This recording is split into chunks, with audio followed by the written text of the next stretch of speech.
Garchipleasers, The Film di sini. Di video ini saya akan memberikan beberapa momen sedih di dunia One Piece. Nah, mari tanpa basa-basi lagi, kita langsung saja. Wadaw!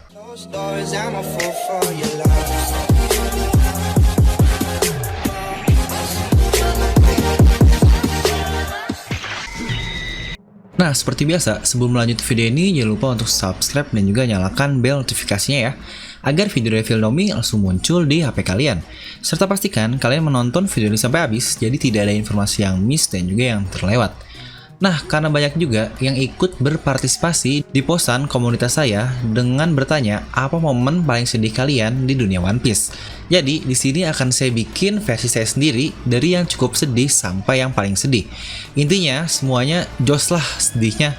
Menurut saya, One Piece ini adalah salah satu cerita kartun yang berhasil membuat saya berkaca-kaca. Karena cerita One Piece ini ceritanya sangat emosional sekali. Dan mungkin di sini akan saya beri hanya top 5 saja. Untuk yang lainnya yang tidak ada angkanya, mungkin itu adalah salah satu momen sedih yang kalian ucapkan namun tidak begitu sedih bagi saya. Nah, kita langsung saja mulai. Jadi, yang pasti juga termasuk ke dalam salah satu momen sedih adalah ini adalah ketika semua nakama dari Luffy hilang. Walaupun termasuk momen sedih karena di sini kita melihat bagaimana Luffy sangat desperate atau depresi lah ketika dia tidak bisa menolong krunya dan sampai terlempar ke segala penjuru. Di situ kita melihat Luffy menangis dan merasa dirinya sangatlah lemah. Untuk saya sendiri ini lebih ke arah shock sih dibandingkan sedihnya.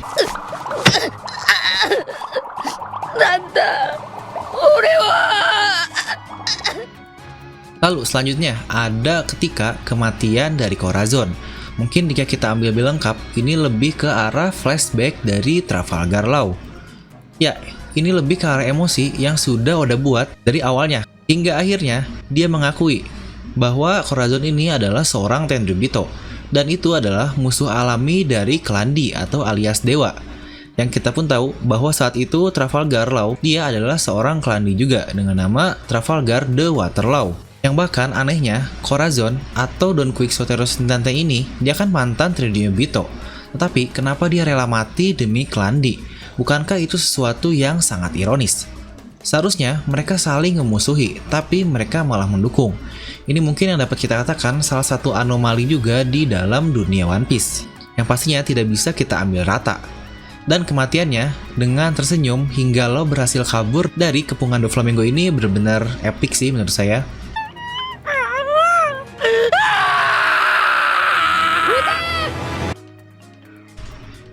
Nah, selanjutnya yaitu hancurnya Ohara. Atau mungkin dapat kita perjelas ini adalah flashback dari Nico Robin, sang arkeolog kita. Sebenarnya ini lebih miris karena kita diperlihatkan bagaimana susahnya hidup Nico Robin ini. Dari dia ditinggal ibunya dan dia hidup dengan bibinya. Di situ pun dia dihujat oleh teman-teman sebayanya ketika masih kecil. Dan di hari dia tahu bahwa ibunya yaitu Nico Olvia itu adalah hari dimana dia kehilangan ibunya juga. Akhirnya setelah itu, 20 tahun dia berkelana sendiri dengan cara mengkhianati orang-orang dan yang lain-lainnya. Jadi menurut saya, tidak terbayangkan sih bagaimana sedih dan berat hidupnya ini. Jadi buat kalian yang hidupnya sudah baik, lebih baik kalian banyak bersyukur.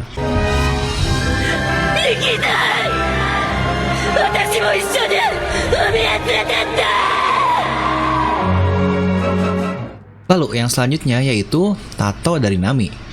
Ya, ini sebenarnya kita juga tahu hampir mirip dengan Nico Robin. Lebih ke perjuangan dari Nami ini. Dia berjuang dari kecil, mengumpulkan uang, dan dia mengkhianati desanya bekerja sebagai kru dari Arlong.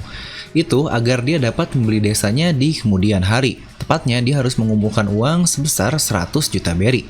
Tapi kita melihat sendiri apa yang akhirnya diperbuat oleh Arlong. Setelah sedikit lagi Nami berhasil mencapai keinginannya, Arlong malah bekerja sama dengan Angkatan Laut Sialan untuk mengambil harta dari Nami ini.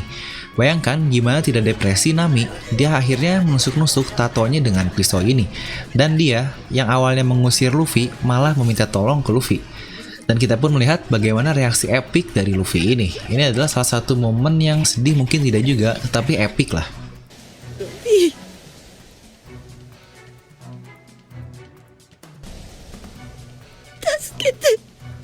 Lalu selanjutnya adalah pengorbanan dari Zoro. Mungkin jika kita bilang ini adalah momen sedih, tidak juga sih, ini lebih ke momen yang paling epic menurut saya. Dimana kru dari Luffy, dia rela mengorbankan semua ambisinya dan nyawanya sendiri hanya demi kepentingan sang kapten, yaitu Luffy ini sendiri. Dan kita pun melihat sendiri bagaimana Zoro menerima semua luka yang Luffy dapatkan dari pertarungan selama Thriller Bark. Dengan akhirnya dia sampai berdarah-darah seperti itu hanya demi hidup kaptennya saja. Luar biasa epic menurut saya di bagian ini. Ini benar-benar bikin merinding disco lah.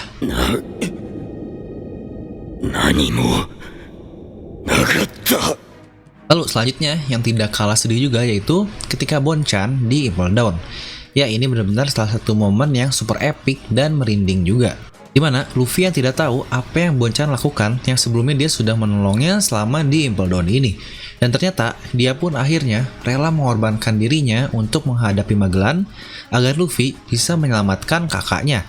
Dia rela untuk meninggalkan semuanya agar gerbang keadilan itu tetap kebuka untuk kru Luffy dan yang lain-lainnya. Lebih tepatnya, kaburan dari Impel Down. Yang hal yang lebih miris laginya bahwa Luffy tidak dapat menolong kakaknya. Jadi dapat katakan sia-sia tidak sia-sialah perbuatan dari Bonchan ini. Dan yang paling sedihnya adalah momen ketika Luffy berkata terima kasih di ujung gerbang. Tepatnya sebelum gerbang itu tertutup dan akhirnya hilang sinyal. Di sini bener-bener wah ngaco bos. Arigato!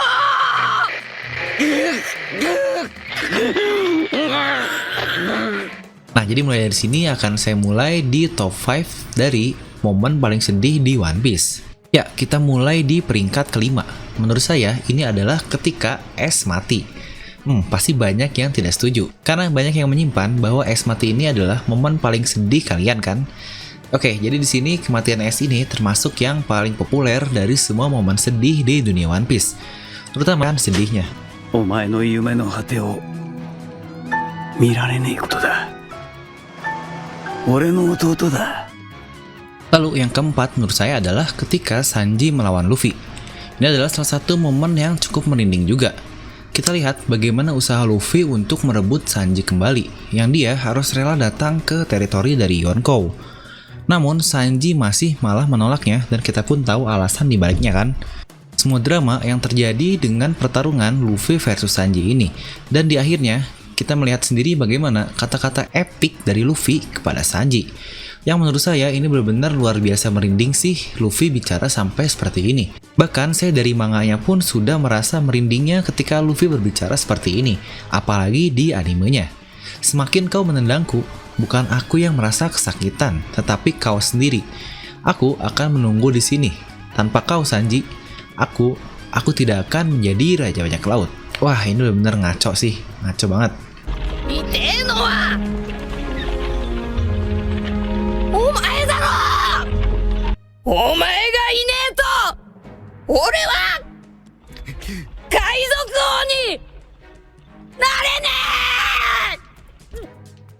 Lalu yang ketiga menurut saya adalah Going Merry. Ini juga salah satu yang paling populer kan di antara kalian semua.